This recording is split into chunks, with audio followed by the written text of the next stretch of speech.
Director, would you please check your microphone? Turn the microphone on. Welcome. We are happy to have you here joining us for the State of Utah State Water Plan Open House. We thank you for joining us. I'm Joel Williams, the Director here at the Division of Water Resources. And you can't see, but there's a room full of experts here, and we're here to answer your questions tonight. The timeline is we're going to be here for an hour, and the first 25 minutes or so we'll turn over to Stephanie McGinnis to talk about the outline and what's in the State Water Plan, give an overview, and then we'll save the last half an hour for questions. And so if you would like to submit questions, there is a QR code that you can scan and submit questions there, or you can send questions by email to statewaterplan@utah.gov. Again, that's statewaterplan@utah.gov. We want to stress that all questions and answers, including those that we don't have time to get to during the 30-minute question and answer, will be posted on our website, statewaterplan.utah.gov, by late August. We want to thank all of the folks that have contributed to the State Water Plan. Many of them are sitting in this room. It's been a tremendous group effort to compile all of the sections needed to cover the water for the state of Utah, and it's been a huge group effort, so I wanted to thank them. And also the subject matter experts that have provided input throughout the process. So at this time, I'm going to turn a portion over to Steph McGinnis, who is our State Water Plan Manager for Water Resources, and she's going to give us an overview.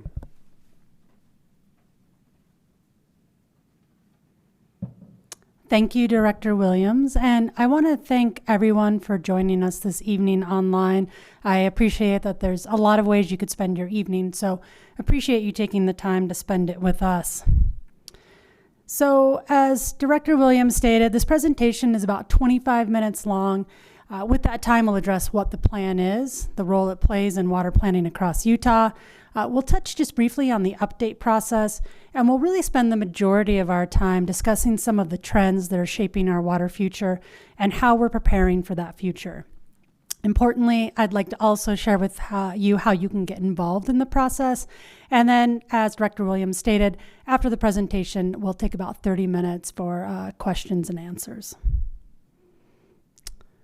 Now, the State Water Plan, it serves as a strategic planning framework to support and inform decision-making by outlining current and future water resources, evaluating the challenges that we face, as well as the strategies and the actionable steps we can take to address them.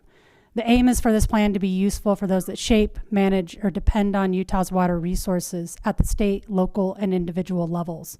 And the plan supports efforts to keep our environment healthy, support our communities, our businesses, and our agriculture, and our outdoor recreation opportunities.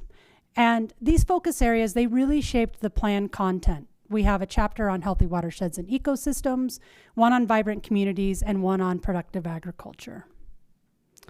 Now, Utah has prepared water planning documents for decades, and over time, each plan is responding to new pressures, new information, changing conditions, and evolving priorities. And the water landscape that we live in, it isn't static. Our challenges and our needs are always changing, and the update that we're working on today is simply just the next chapter in that evolution. Updating the plan, it's really important because it helps ensure that decision makers have the best available information as they prepare for today and the future. The Division of Water Resources mission is to plan, conserve, develop, and protect Utah's water resources. And developing the State Water Plan certainly falls under that mission. We have around 55 staff, and almost all of them contribute in some way to the development of the State Water Plan, whether it's collecting and modeling data, helping to facilitate public meetings, or drafting sections of the plan. But the State Water Plan is much bigger than the Division of Water Resources. And really, one of the strengths that I see of the plan is that it reflects extensive collaboration outside of our division. At the state level, we relied on our state agency partners to inform content and also to help us with outreach through their networks and channels. Staff from these agencies spent countless hours in meetings and workshops, technical reviews and discussions, and many of them are in the room with me today. So I want to thank them all for their time and effort to bring this plan to fruition. And we also worked with numerous local partners, including watershed councils and water conservancy districts, Individuals from these entities reviewed content, they provided feedback, and they also helped guide the direction of our Basin Perspectives chapter, where we highlight challenges and needs at the local level. And we relied on the public to inform the plan. A series of water talks were held across the state last summer and fall, where members of the public could share what they see as local water challenges and needs. And this collaboration at the state and local levels, it really helps to ensure that the plan reflects the diverse water perspectives and needs across the state. Utah's water future is influenced by several changing trends. The intent of the state water plan, it isn't to predict the future, but it's to prepare us for a range of possible future conditions.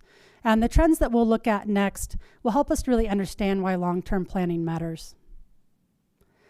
Continued population growth is one of the biggest trends that's shaping Utah's water future. Our population is projected to increase from about 3.6 million people today to approximately 5.6 million people by 2065.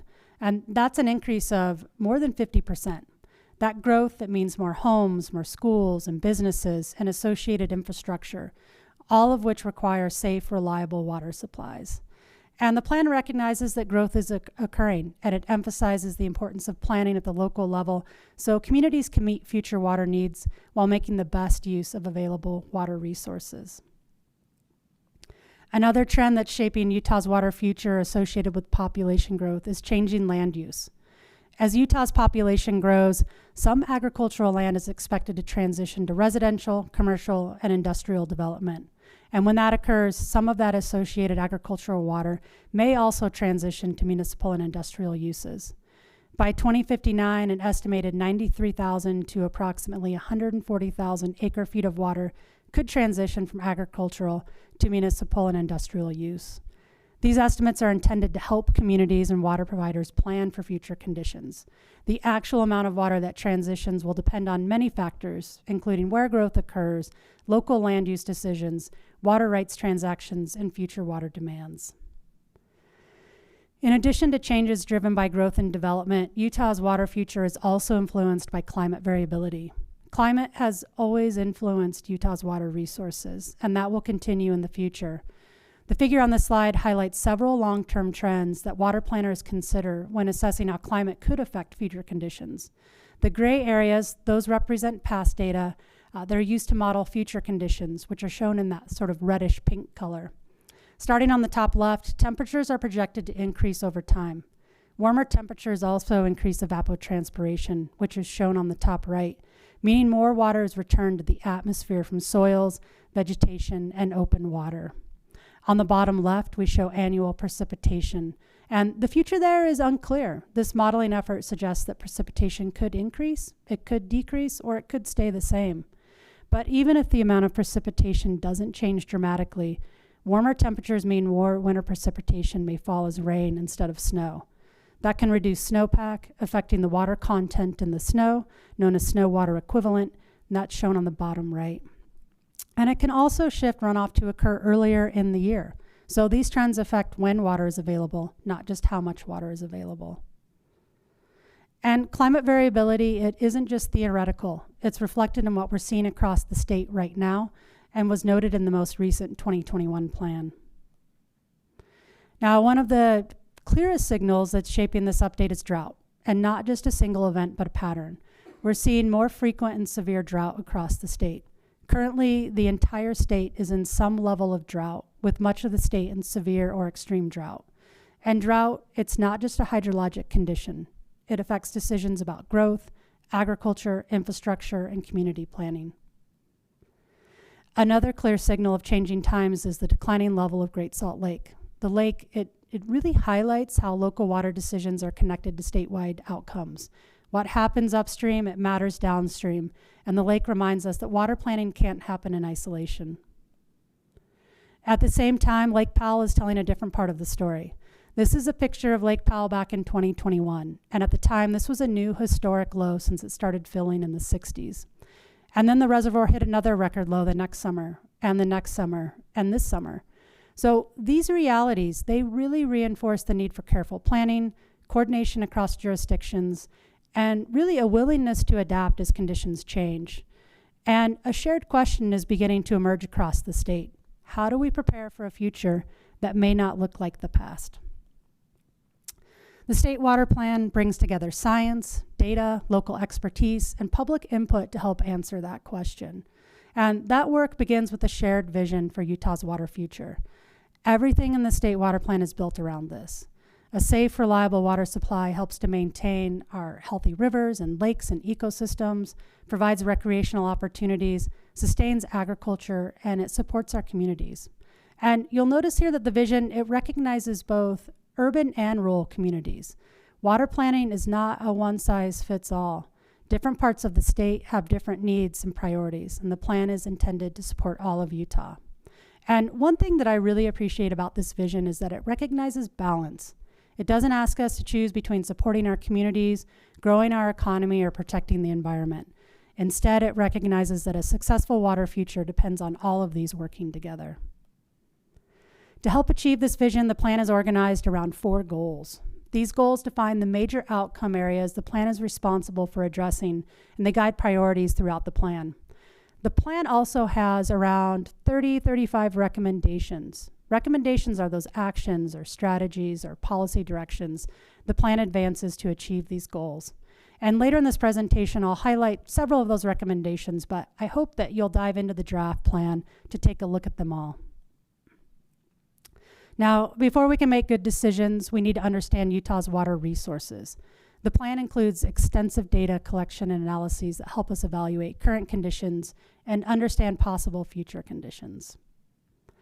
One of the most fundamental questions in water planning is how much water do we have and where does it go, or how do we use it? A water budget is similar to a financial budget, but instead of tracking dollars coming in and out, we're tracking water. Precipitation in the form of rain and snow, that is the foundation of Utah's water supply. The median annual precipitation has been approximately 57.5 million acre feet from 1989 through 2024, though some years we get more or less.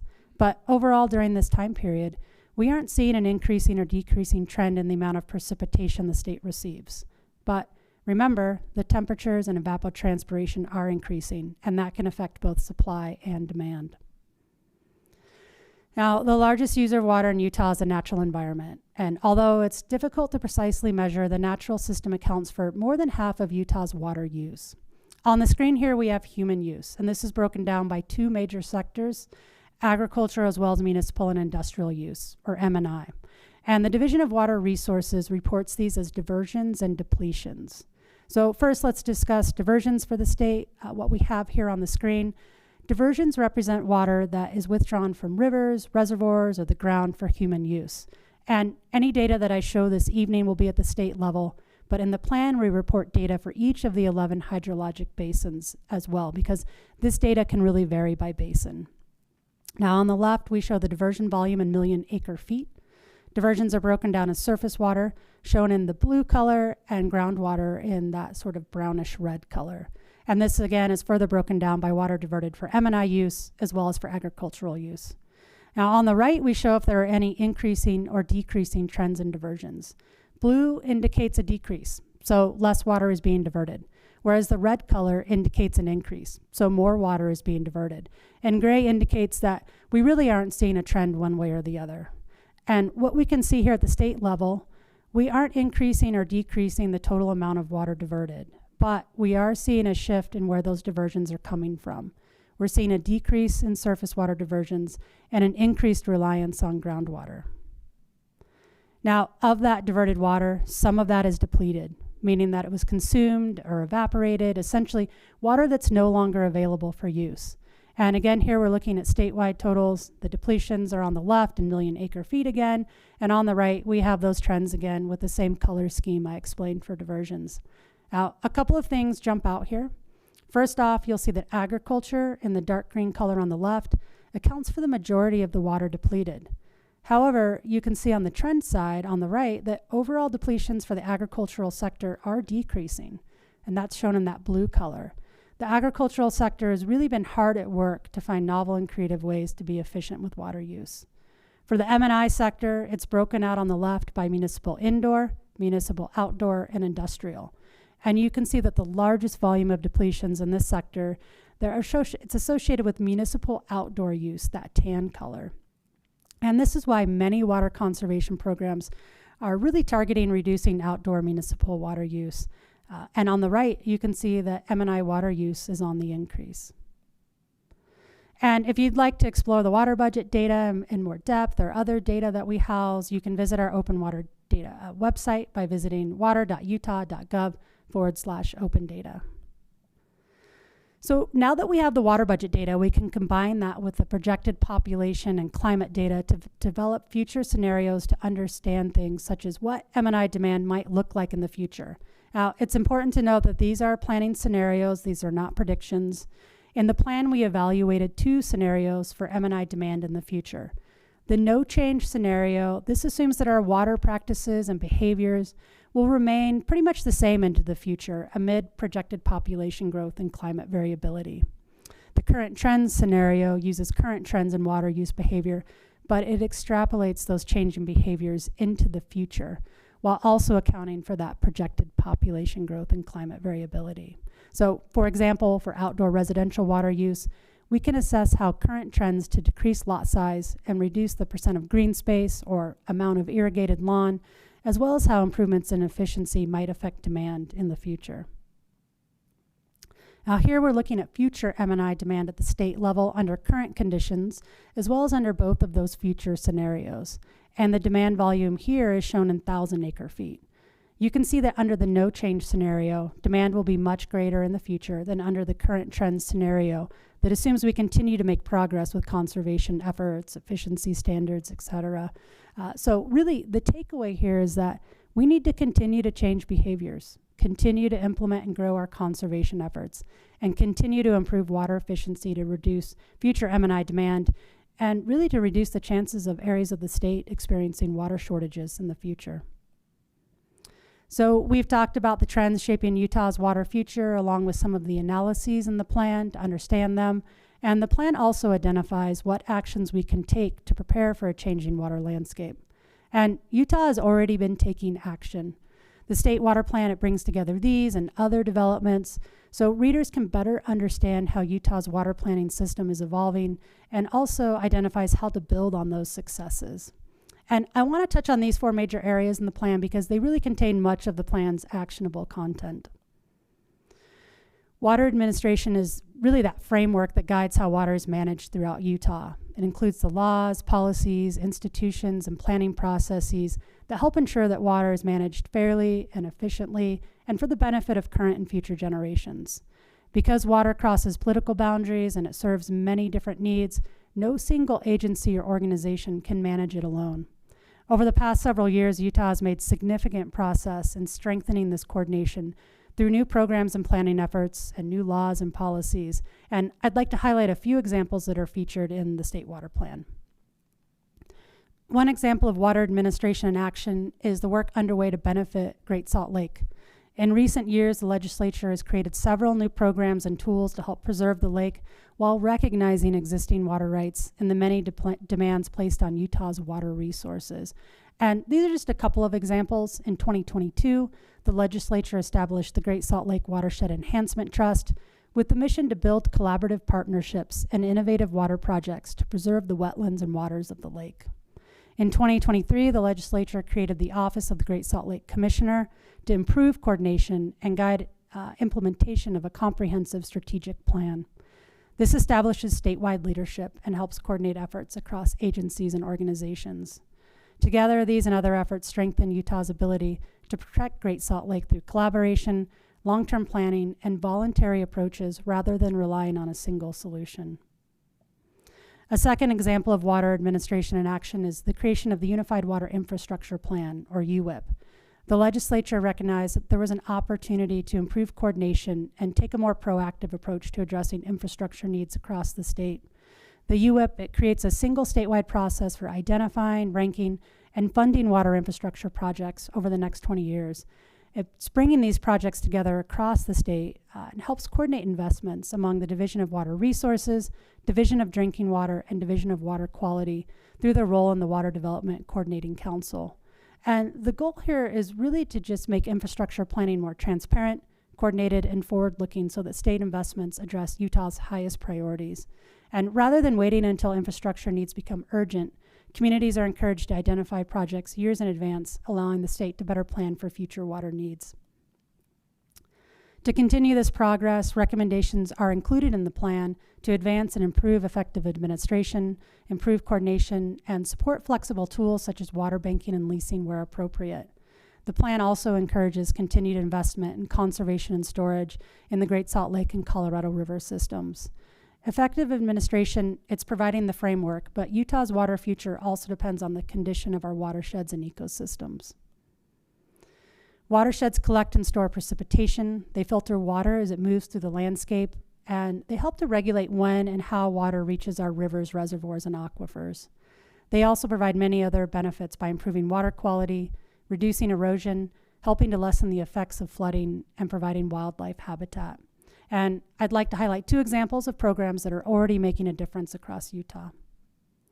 Since 2006, the Watershed Restoration Initiative has brought together state agencies, local governments, private landowners, and many other partners to plan and implement on-the-ground restoration projects across the state.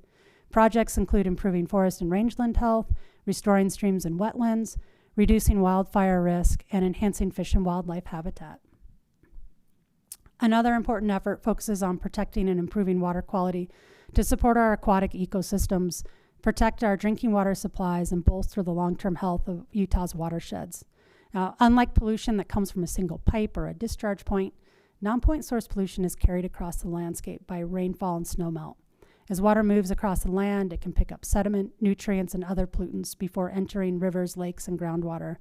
The Division of Water Quality's non-point source management program provides funding for voluntary projects such as restoring stream banks and wetlands or improving grazing management strategies to improve and protect water quality.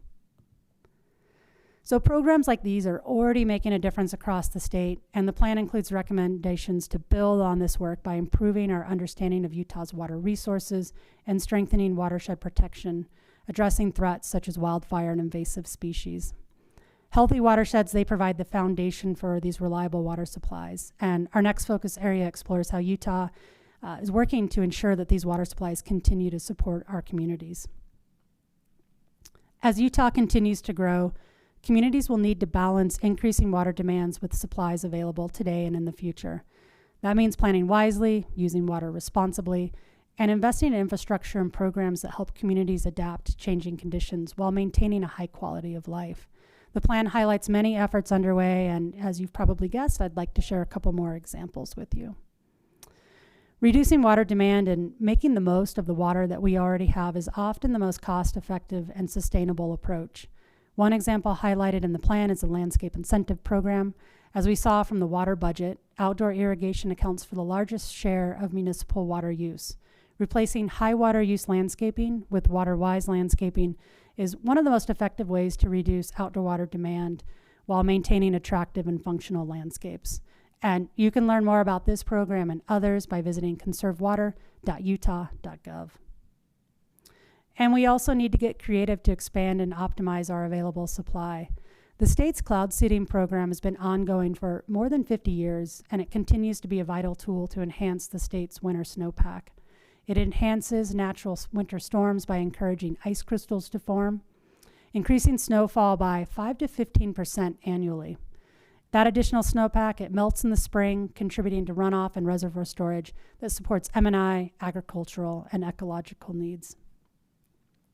The plan includes recommendations to continue building on these efforts by expanding water conservation, investing in reliable infrastructure, and reducing water loss throughout distribution systems. And we also need to better understand how water-intensive industries influence water demand. And we want to make sure that we keep recreation in mind as we make management decisions, because I think, as we all know, Utah is a really great place to play. Our final focus area this evening looks at how we can support a productive agricultural sector while improving efficiency and reliability of water use. Agriculture has shaped Utah's communities, economies, and landscapes for generations. It provides food and fiber, supports rural economies, and remains an important part of the state's culture and heritage. Across the state, producers are adopting new technologies, improving irrigation systems, and implementing practices that help them use water more effectively while sustaining agricultural production. The plan highlights many examples of this work, and of course, I'd like to share a couple with you. The Agricultural Water Optimization Program assists producers to improve irrigation infrastructure and adopt practices that use water more effectively while maintaining productive farms and ranches. Projects may address really a range of topics such as converting open canals to pipelines, installing installing more efficient,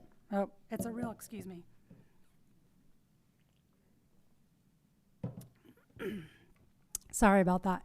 Installing more efficient irrigation systems and improving water measurement. These improvements can increase operational flexibility by reducing water losses and improving water management.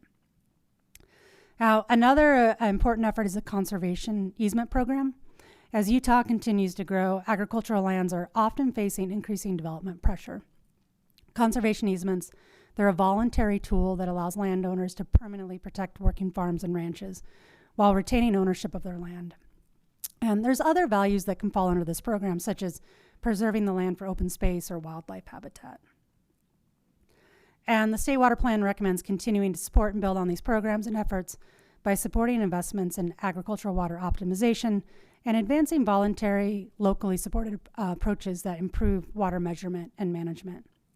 And we also want to expand education programs so that all Utahns understand the importance of agriculture in our state. So throughout this presentation, you've seen that preparing for Utah's water future, it really requires a combination of strategies. We need to strengthen our water administration and collaboration, protect our watersheds, support our communities, and maintain productive agriculture. And really, these efforts are interconnected. Success in one area supports success in others. There's really no single strategy or organization that can address Utah's water challenges alone. The plan provides a roadmap for moving forward by identifying programs, priorities, and recommendations that support that informed decision-making and encourages collaborative stewardship. And the plan is stronger because of the many agencies, organizations, and individuals who contributed to its development. And now we'd like to hear from you.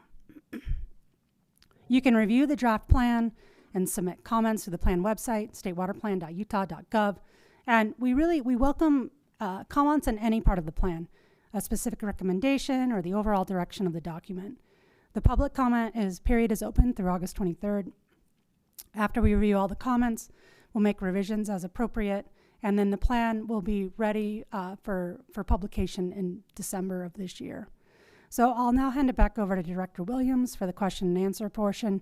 And just a reminder, please use the QR code on the bottom of the screen to submit your questions, or you can also submit them by email, statewaterplan@utah.gov. We'll answer as many as time allows. Any questions that aren't answered will be posted on our webpage by late August, and we'll have all of the questions and answers posted there.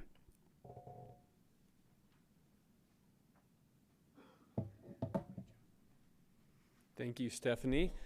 We'll now move to our question and answer portion and get to hear from some of the experts in the room. I notice the first one here says, how much water are we allowing to go to the numerous data centers that have been built or are planning to be built here in the state? Can we just put into this plan that they are not allowed to use any of our water? For a response to that, I'm actually going to turn back to Steph. Hopefully she's recovered from her throat irritation there, and see if she can give us a response to that one.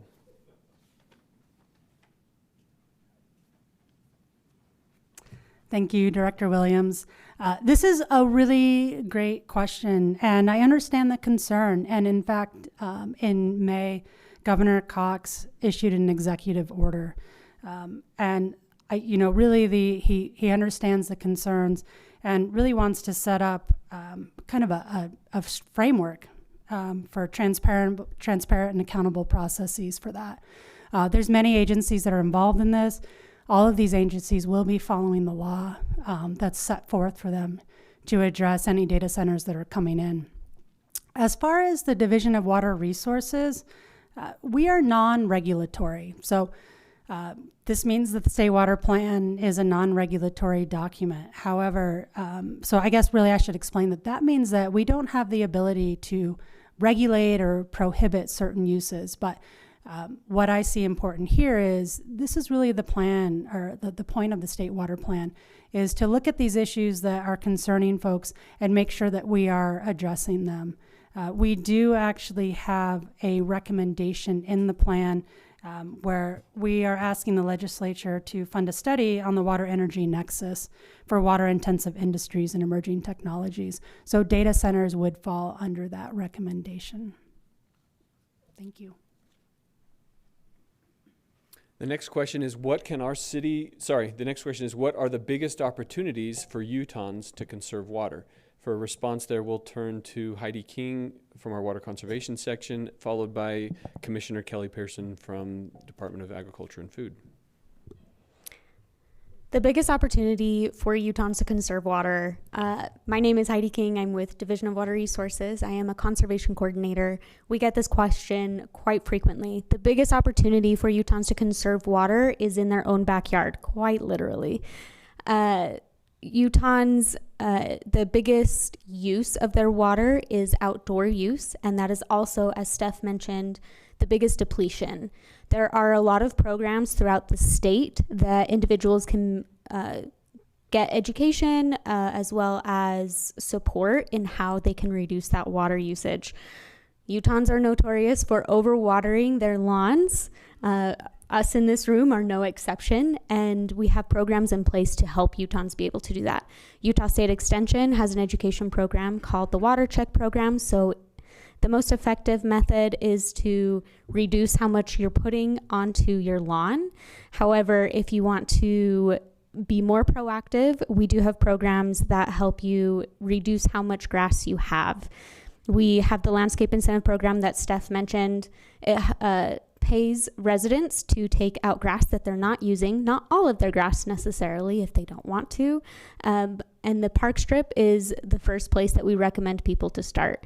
An additional program that we have statewide is for our smart irrigation controllers. This is a fantastic method. If you are a busy mom or dad, don't have the bandwidth to be able to do a water check and figure out how much water does your grass need, a smart irrigation controller is a really easy way to do this. We have rebates up to $100 to replace your irrigation clock to a smart irrigation controller. It's weather-based. It uses ET, evapotranspiration rates, data to be able to program and water your lawn efficiently, effectively, and reduce that water consumption. My name is Kelly Pearson. I'm the Commissioner of Agriculture for the state of Utah, and I appreciate the question on how Utahns can conserve water.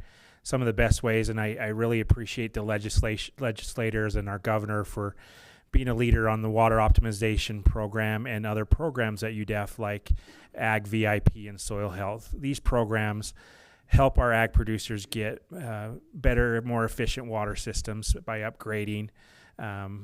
We got around $275 million for water optimization, but our ag producers are matching that 50-50. So they're investing, they're matching it.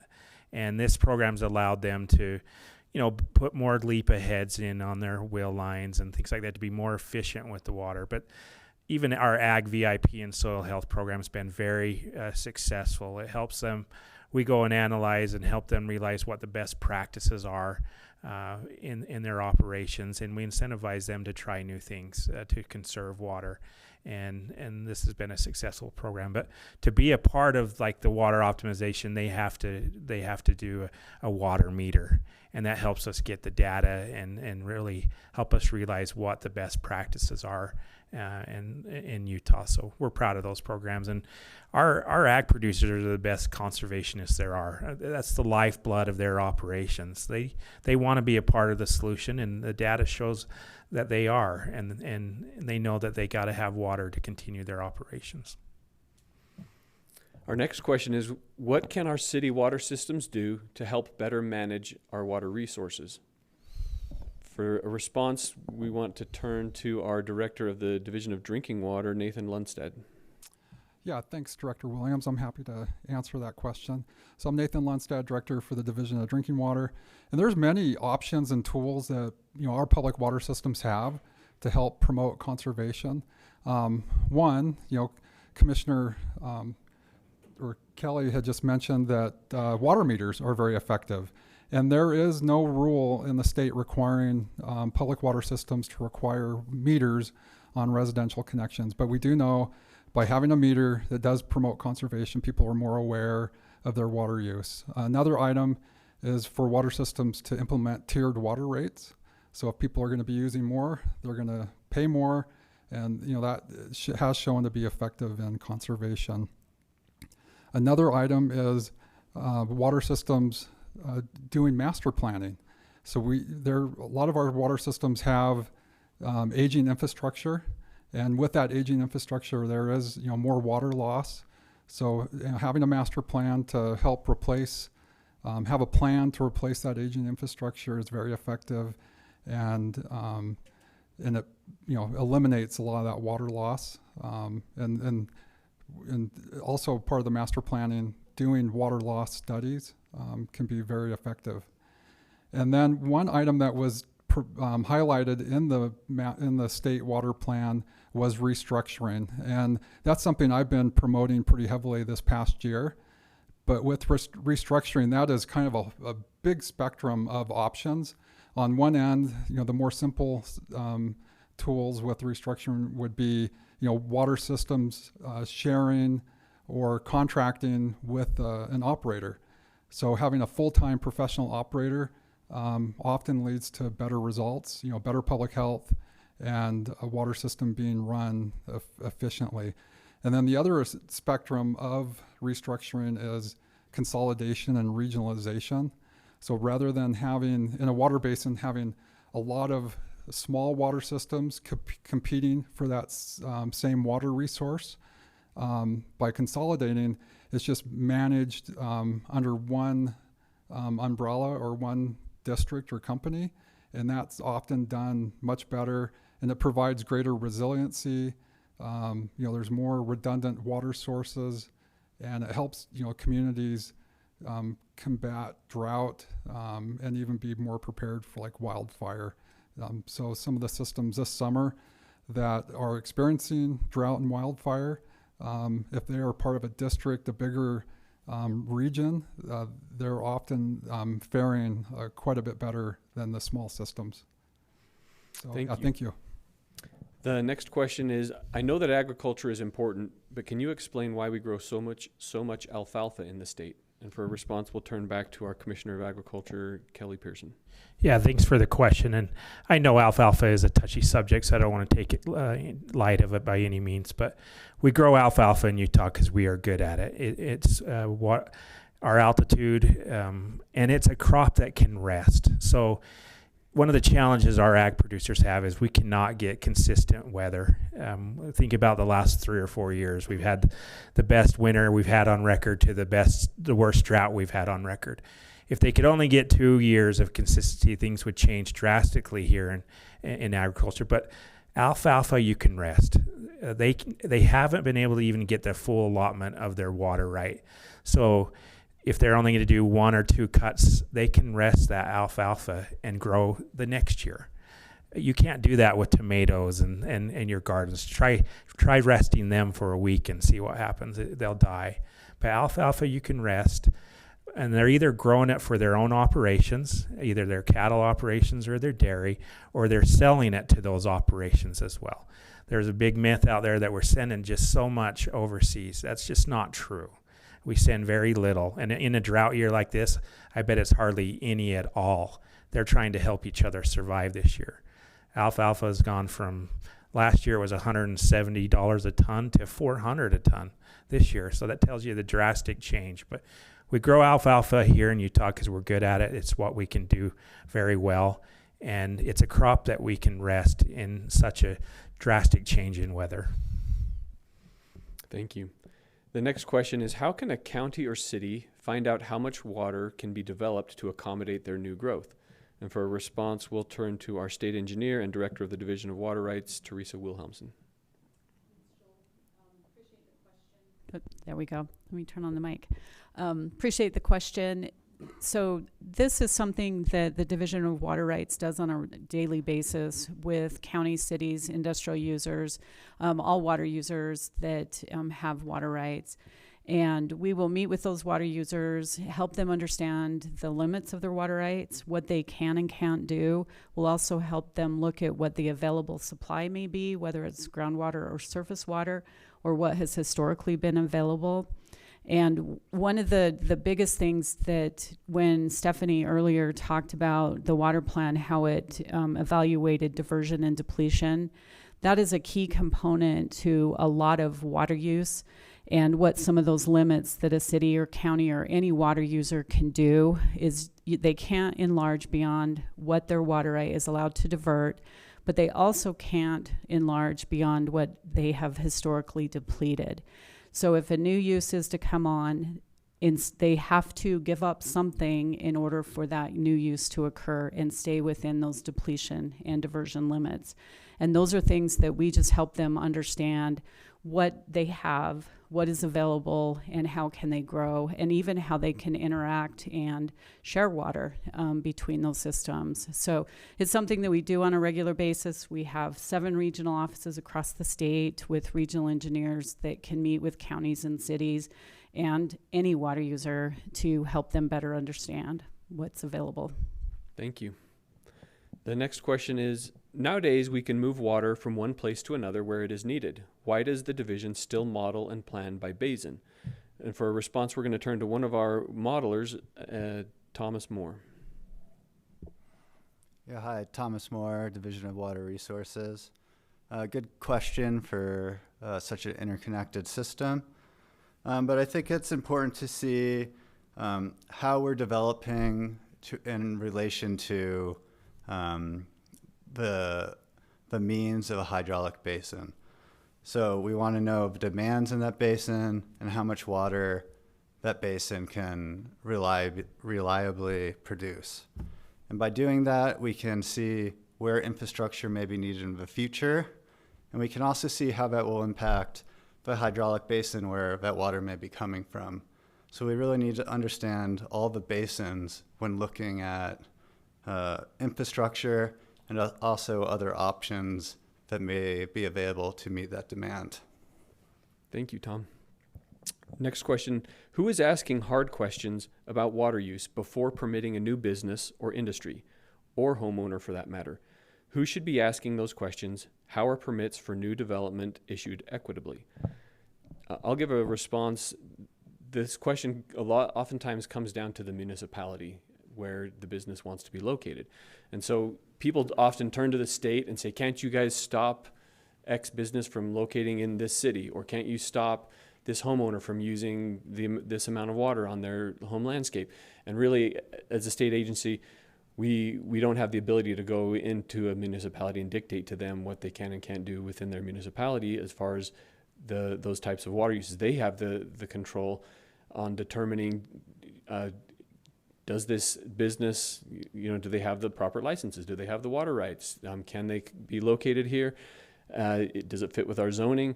And then for homeowners, again, it's kind of up to the municipality, the water provider, to determine if they're using the appropriate amount of water, if they're, if that fits within their long-term plan as a municipality. And so in some ways it's a challenge for the state to be in a position of, we do prepare the water plan, the state water plan, trying to look at and forecast needs, and as Tom just mentioned, doing that by basin to try to help provide information that might show the ability for an area to continue to develop, or if they're bumping up against the end of their water supply, so that they can plan and make those correct decisions. But it does come down to the local level on deciding what they do with that question. The next question, what is the state's plan for more frequent droughts and disastrous climate events that come from climate change? And for that, we'll turn to our drought coordinator, Laura Haskell, for a response. Laura Haskell, Utah Division of Water Resources. So as Stephanie mentioned, we look at different possibilities that may happen. We don't know exactly what the future is going to hold. We don't know, we can't say for sure that this scenario or that scenario will happen. But if we look at a lot of different scenarios, we can plan what we can do if more snow falls as rain, how will that affect our systems? How will that affect our storage? And plan for that. And it takes a lot of long-term planning, again, on a local level, because storage is done a lot of times as districts and on a local level. That storage needs to be looked at there, but by looking at those different scenarios and seeing what possibilities may occur, then we can understand how we need to address that and different options for still meeting the water supply and the needs that we have. Thanks, Laura. We'll also turn some time over to Stephanie McGinnis for a response. Thank you, Director Williams. I just wanted to add on to Laura's answer that in the draft plan, if you dive in, you'll see at the end of Chapter 3, we do have a technical update. And that's one of the things that we want to do is, as I've said, our water landscape, it isn't static. And so we need to adjust to these challenges. And so our team is really looking at how can we improve and expand our modeling efforts, and how can we work with some of our sister agencies to really get at some of these questions so that we are prepared. The next question is, why does Utah mostly use reservoirs and snowpack for water supply planning? What about groundwater?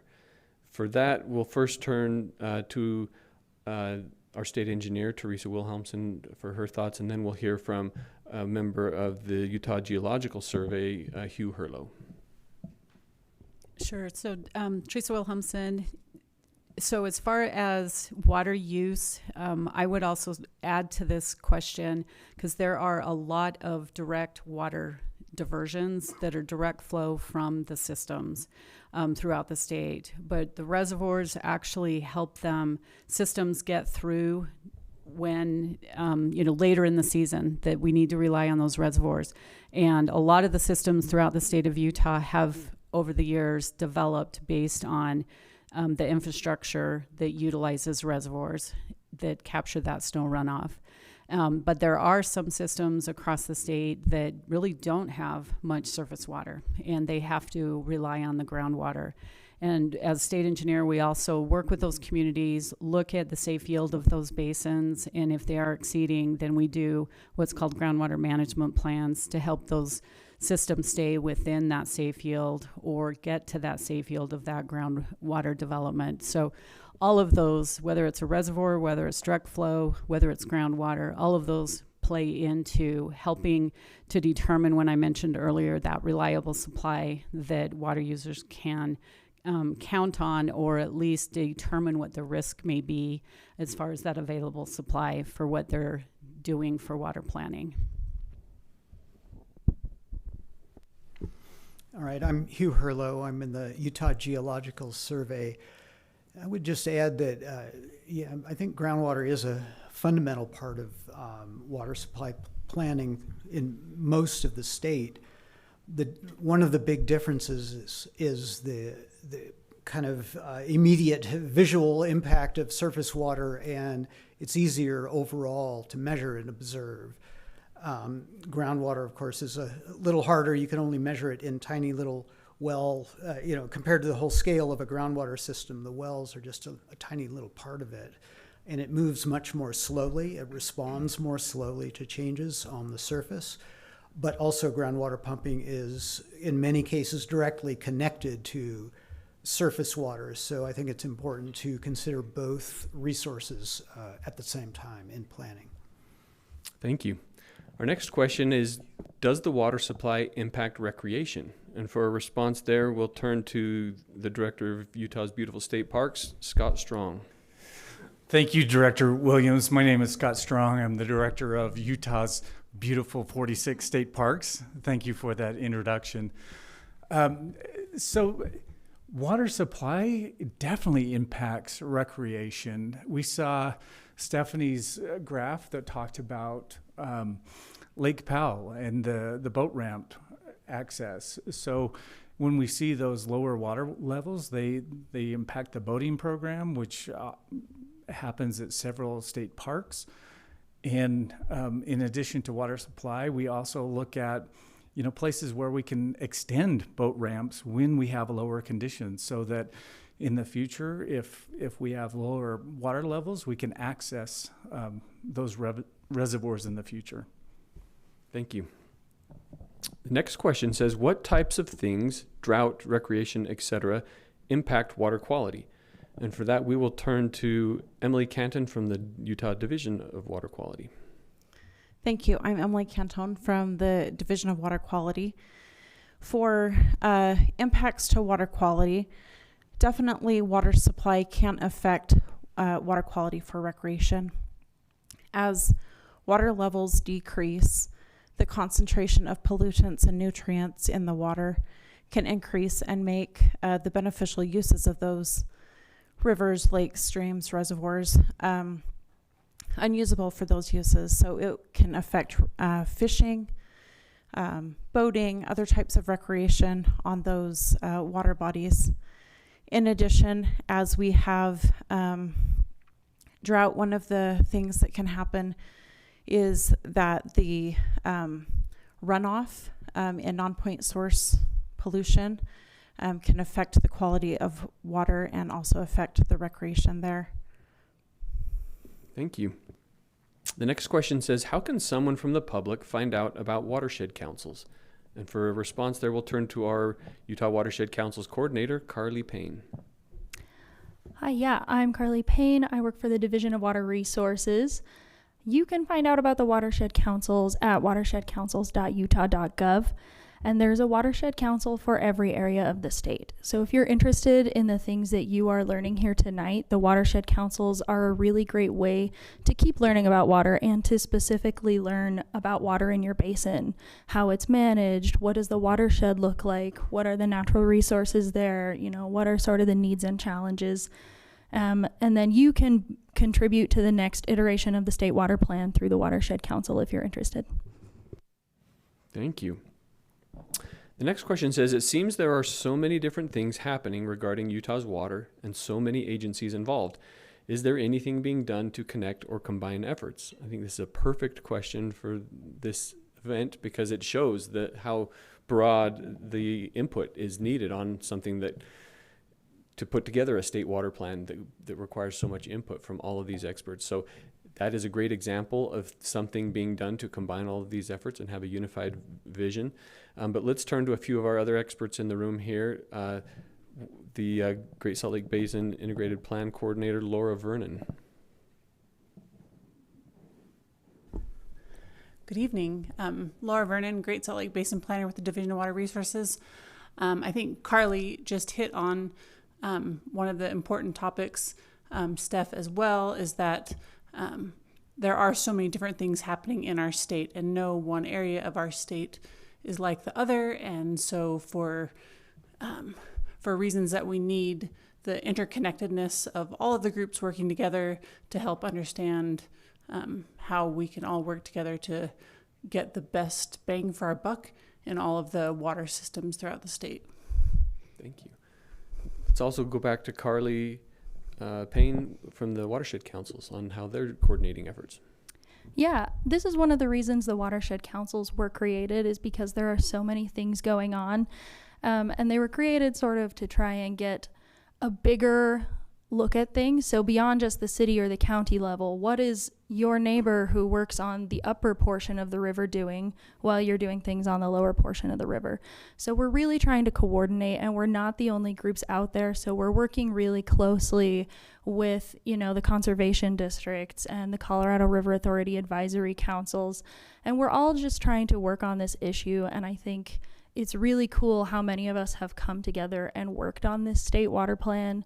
And it's a really great example of how many of us here are trying to answer this exact question and combine our efforts for something better. Let's also go to the Deputy Director of the Forestry, Fire, and State Lands, Ben Steierman. Thank you, Director Williams. My name is Ben Steierman, Deputy Director for Forestry, Fire, and State Lands. We oversee the state's sovereign lands in our division, which are a lot of the the navigable waterways here in Utah, so the big rivers and lakes.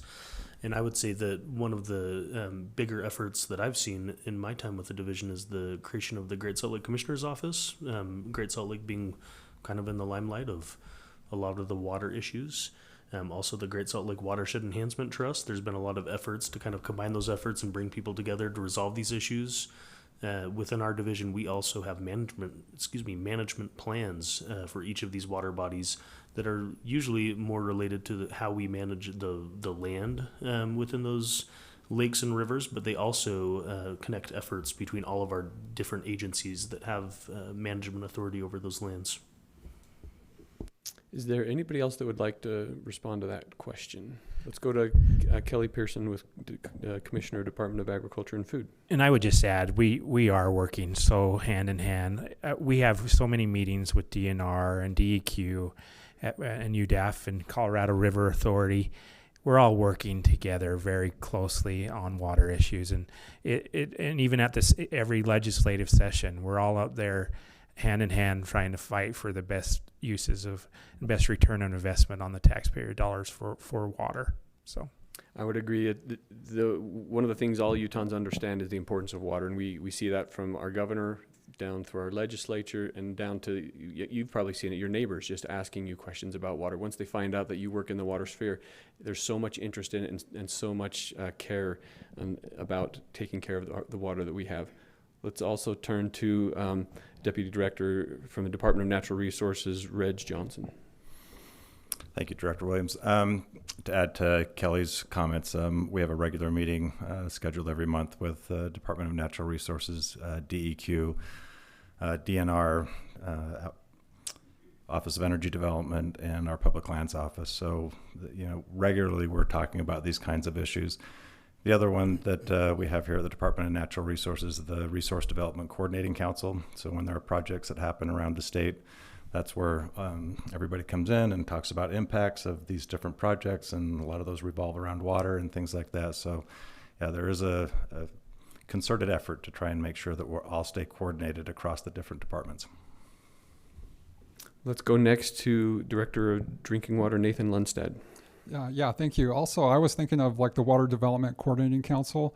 There's just so many councils and committees where we have a lot of different representation from the different agencies that is very effective, where we're coming together and we're making sure like the planning is being coordinated and unified. And also I have to give big kudos to our commissioners, Commissioner Ferry, Davis, and Pearson, where, I think this is the first, the past couple of years, our agencies are coming together on a quarterly basis and making sure we know who each other are, we know what we do, so when there are issues that come up, we know who to contact at a different agency to make sure we're unified and solving problems together. Thank you. I'm going to turn now to Steph McGinnis for another comment. Thank you. And this is a really great question because there really is so much going on around the state as it relates to water. And just relevant to the state water plan, I just want to point out that legislation was passed in 2024 that made a really important update to how the state water plan is developed. It asked for several of our sister agencies to inform the content of the plan. And I did address this in the presentation, but we really have spent a lot of time with not just our commissioners and our directors, but also at the staff level to help us really coordinate. And, water can be complicated. It can seem like we have these competing interests, but what has been really great with this collaboration is for us all to come together and find alignment to move Utah forward. And so I think that's a really great piece of legislation, not only at the state level, but also including that collaboration that's required at the local level. We want to thank you all for the questions tonight. This was a really productive discussion, and it was great to have the experts in the room to answer those. We will encourage you again to go to statewaterplan.utah.gov to review the draft of the state water plan that's out. You can provide additional comments and feedback. and we will use that as we incorporate the comments and come out with the final draft by the end of this year. So thank you all for your time tonight, and thank you for joining us.